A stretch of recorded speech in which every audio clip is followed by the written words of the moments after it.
En 1975, y bajo una situación muy tensa, el presidente de la República de Francia, entonces, don Valéry Giscard d'Estaing, promovió la despenalización del aborto, un reconocido católico. Años después, en un encuentro con Juan Pablo II, el Santo Padre le enrostró al presidente su carácter de católico. Y él le dijo: Su Santidad, las creencias son personales, las leyes son de todos y de todas. Y como presidente de un Estado laico, debía hacerme cargo de una realidad social. El proyecto de ley sobre el que hoy nos toca pronunciarnos es parte de aquel grupo al que yo llamaría un excepcionalísimo legislativo. Son proyectos que por razones morales, ideológicas y religiosas generan, incluso en estados en que la Constitución y la práctica permiten una genuina y abierta democracia, que sea posible que el contenido normativo y las reglas que apruebe o no el Parlamento generen un rechazo en la conciencia de ciertos ciudadanos y ciudadanas. La interrupción del embarazo es una materia en que, con razones legítimas y atendibles, nuestros ciudadanos y ciudadanas difieren profundamente respecto de cuál es la respuesta correcta que el Estado debe dar. Y difieren, creo yo, porque estos temas tienen, por un lado, una fuerte relación con nuestra propia formación de conciencia y moral, pero también porque expresan y se relacionan con el tipo de comunidad a la que hemos pertenecido, pertenecemos y quisiéramos pertenecer. Esa comunidad que además está influida positiva y negativamente por líderes de opinión, líderes religiosos, etc. Dicho de otra manera, el resultado de la votación de hoy, y que bien que así sea, no será indiferente en el debate del etos público. Pero en buena hora tenemos que decidir sobre este proyecto. Ya era hora que en Chile, en el Chile democrático, discutiéramos en serio sobre la interrupción del embarazo. Uno de los más polémicos en la filosofía moral, en la filosofía política, en el derecho constitucional, en el derecho penal, en la teología, etc. La polémica en torno a la punición del aborto se da entre distintas posturas que pueden clasificarse en dos grandes grupos: las que de manera incondicionada defienden la punición total de la interrupción del embarazo o la libertad general del aborto, y las que mantienen posturas más matizadas, sobre la base de que exista un conflicto entre los intereses de la madre y la vida del que está por nacer. En todo caso, y es algo que no debe olvidarse, el debate va siempre referido al aborto consentido, pues no se discute, nadie lo ha discutido tampoco hoy, que la punición del aborto realizado contra la voluntad de la mujer sigue incuestionable.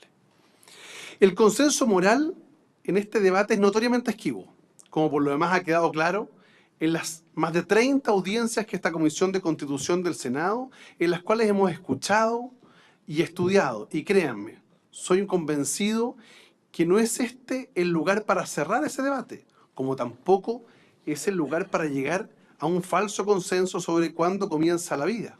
Ambos son debates personales, científicos, religiosos, morales, jurídicos, que quedan en la esfera tanto pública como privada. Por lo demás, muchos de los invitados e invitadas nos han ilustrado respecto de la ciencia, respecto de la religión, respecto de la teología y, por cierto, muchos sobre el derecho. Finalmente, tenemos que tomar posición.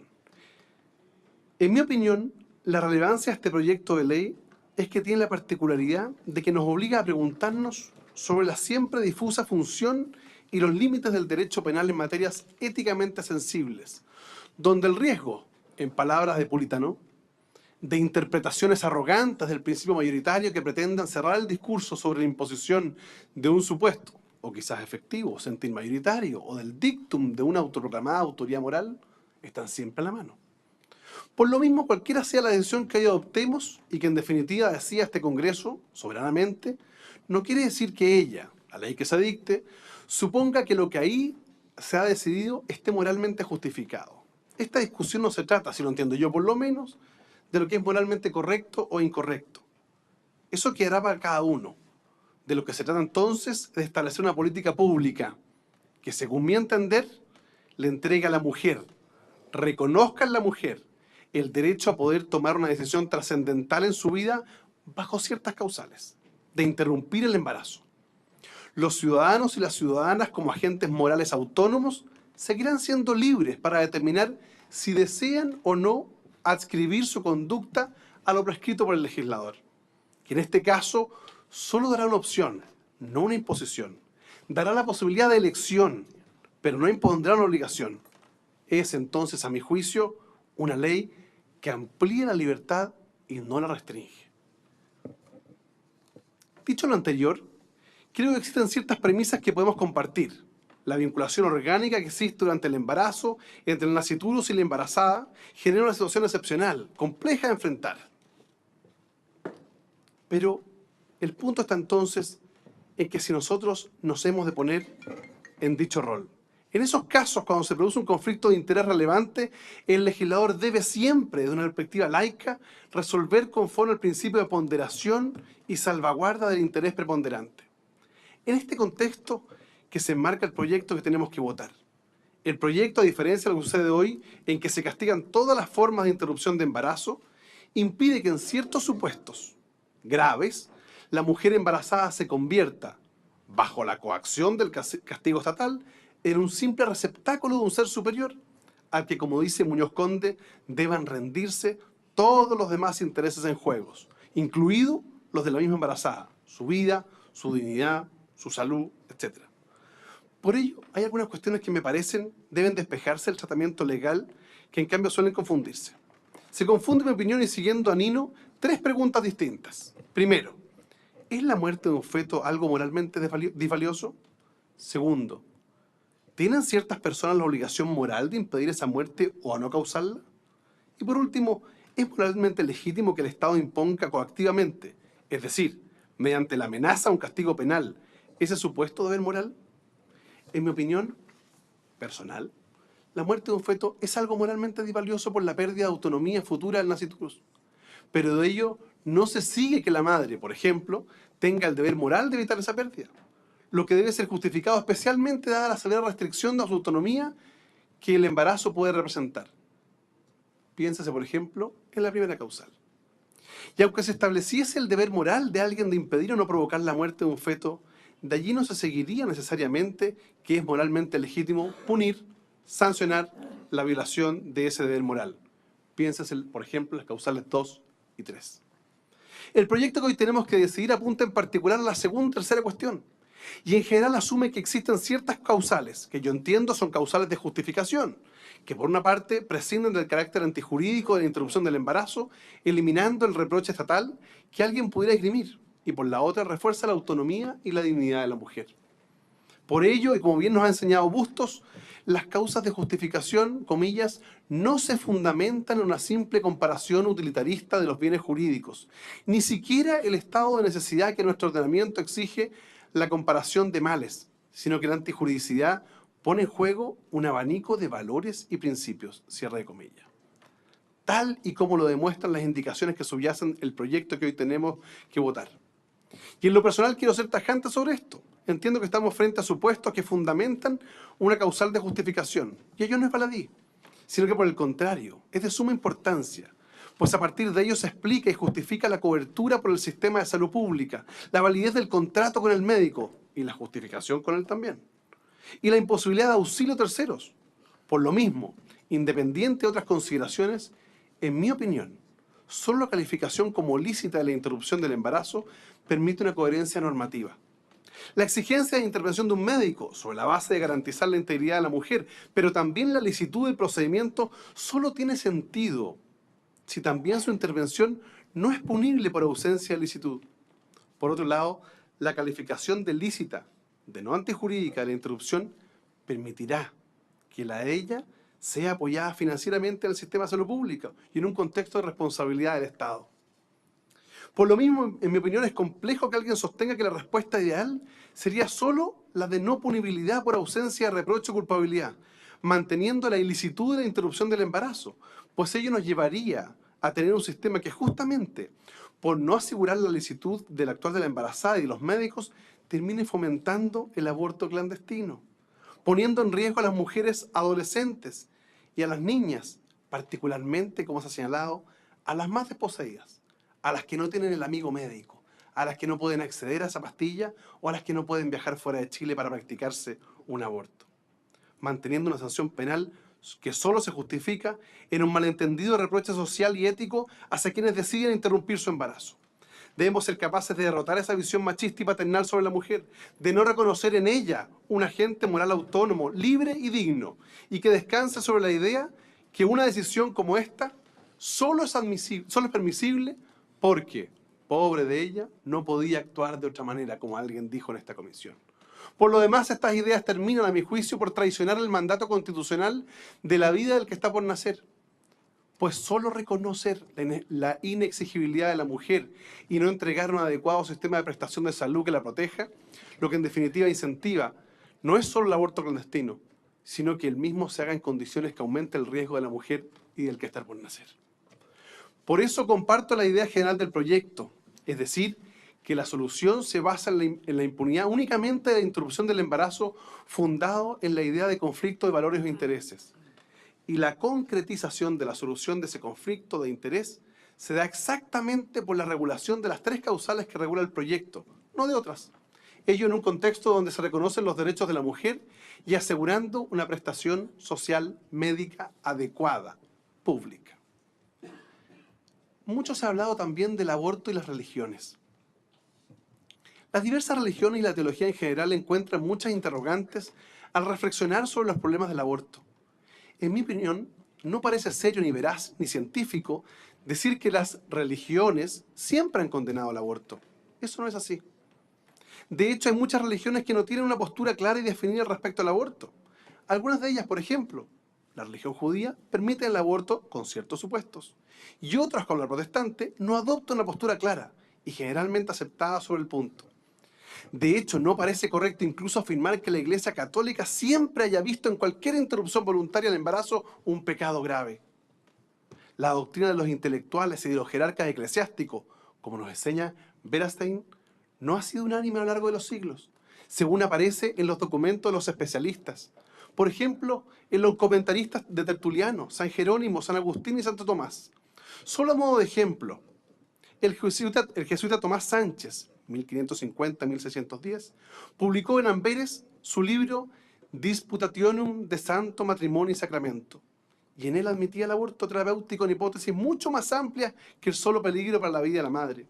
O también las lecturas de Alfonso María de Ligorio, bien entrado al siglo XVIII, quien fuera además conocido como el maestro de los moralistas, que en su teología Moralis sigue interpretando el Éxodo, capítulo 21, versículos 22 y 23, en el sentido de la animación posterior al momento de la fecundación, y por lo mismo aceptando la licitud de ciertas hipótesis de interrupción del embarazo. Por último, en Italia, a finales del siglo XIX, no faltaron los moralistas, como Apicella, Avanzini, Valerini y Constantini, que consideraron lícito el aborto en casos extremos de peligro para la vida de la madre. Y en tiempos recientes, incluso el Papa Francisco ha autorizado, indefinidamente, a todos los sacerdotes, y ya no solo la cúpula clerical, a absolver a quienes hayan cometido un aborto. Dicho sea de paso.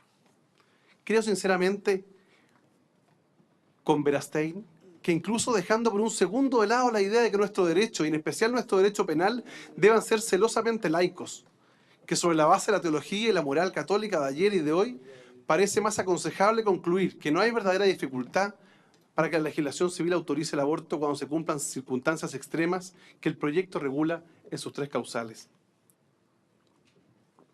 Como sabemos, el artículo 19, número 1, inciso primero de la Constitución Política de la República, prescribe claramente un aseguramiento a todas las personas del derecho a la vida. En eso no hay duda. Las personas, y solo ellas, son portadoras de un derecho subjetivo a la vida reconocido en la Constitución Política. Cabe entonces preguntarse, ¿quiénes son personas para nuestro ordenamiento jurídico?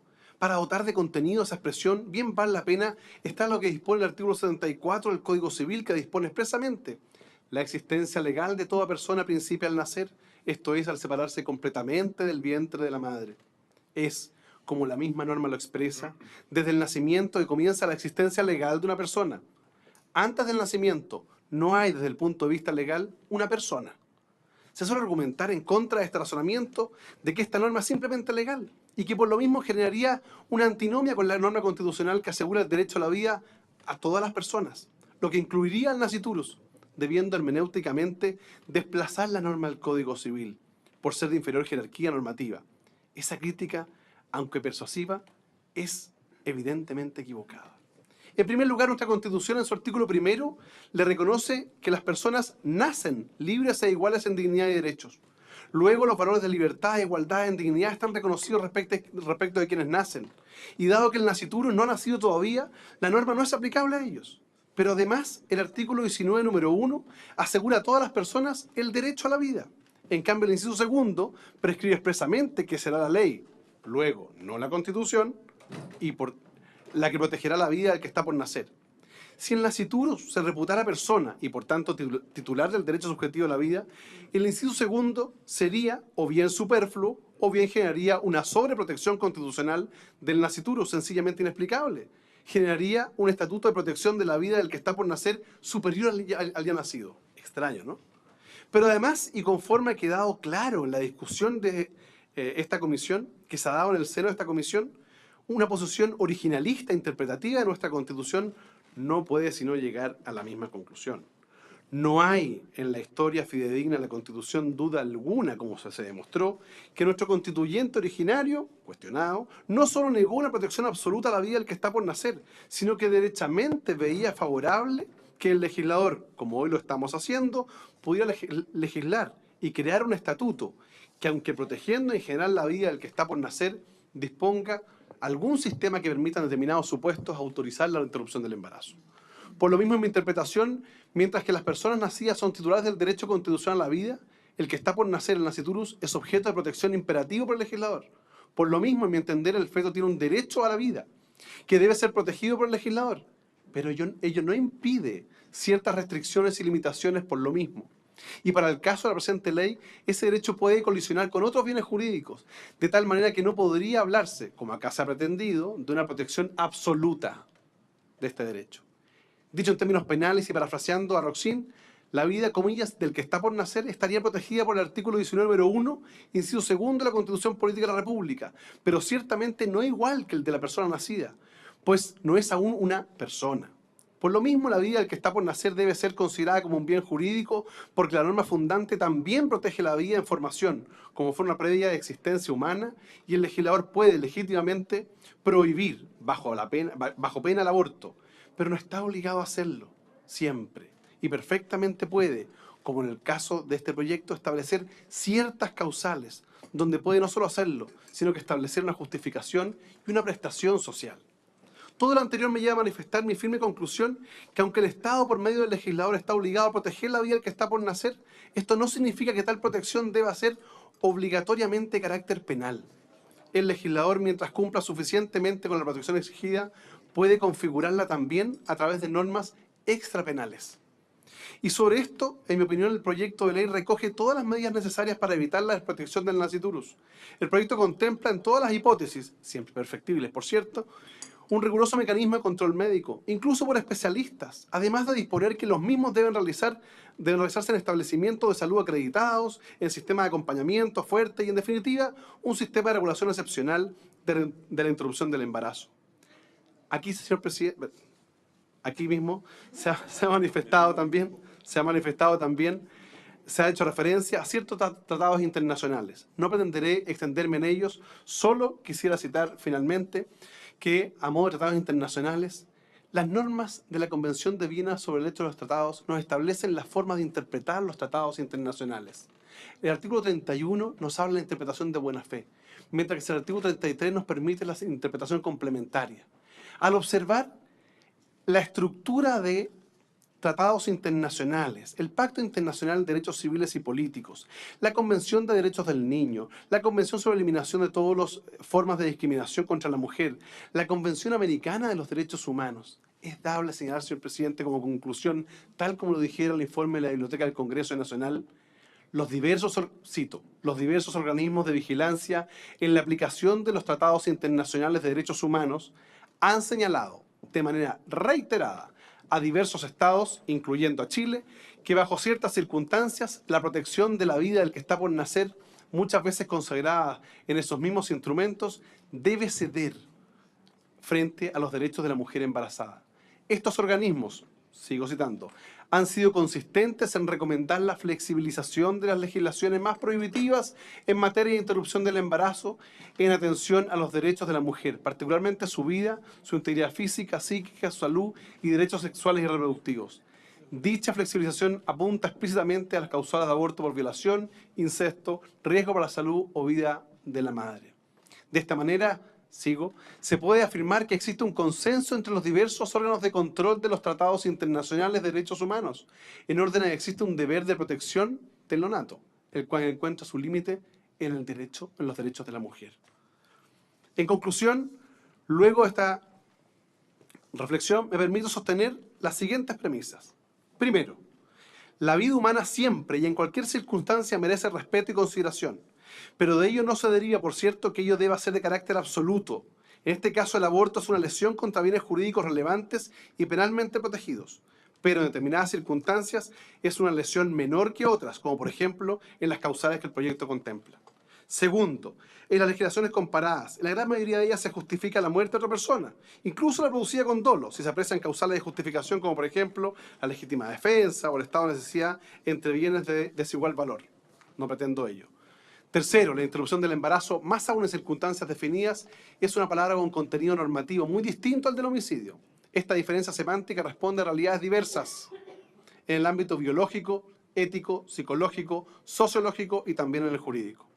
Y quinto, en el derecho comparado, las legislaciones, incluso las más severas, justifican las acciones abortivas en algunos supuestos. Por ejemplo, el estado de necesidad que puede darse en casos de abortos terapéuticos, o sea, cuando entra en conflicto la vida de la madre con la vida del naciturus, o en el aborto ético, es decir, cuando el embarazo es producto, por ejemplo, de una violación. No ingresaré en el análisis detallado de cada una de las causales, pero no cabe ninguna duda, señor presidente, que el proyecto presentado por el Ejecutivo debe apreciarse como una variante moderada del sistema, llamado a las indicaciones, en contraposición a un sistema de plazos.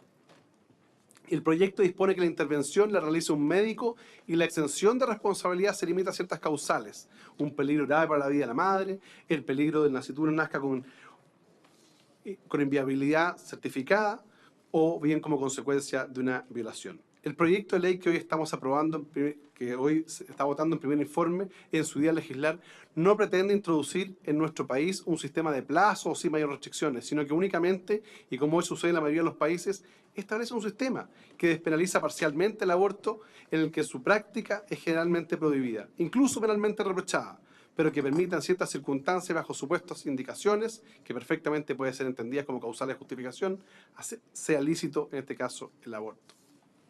Finalmente, para terminar, solo quiero señalar que el proyecto regula otras cuestiones que seguramente generarán un gran debate en la discusión en particular. La objeción de conciencia, la denuncia al Ministerio Público, el debate respecto al acompañamiento, etc. Pero me he querido concentrar en estos aspectos que a mi juicio son centrales del proyecto y que justifican en esta etapa de la discusión la idea de legislar sobradamente que este proyecto sea aprobado en su primer informe, que sea aprobada la idea de legislar, es decir, que el Parlamento tenga la posibilidad de discutir un proyecto tan importante como la interrupción del embarazo en las causales que se hacen dado. Este proyecto es el piso, es el mínimo en un Estado que quiere reconocer, valorar y respetar a las mujeres, su autonomía, su derecho a una libre determinación y a una participación igualitaria en la sociedad. Yo voto a favor y voto por ello.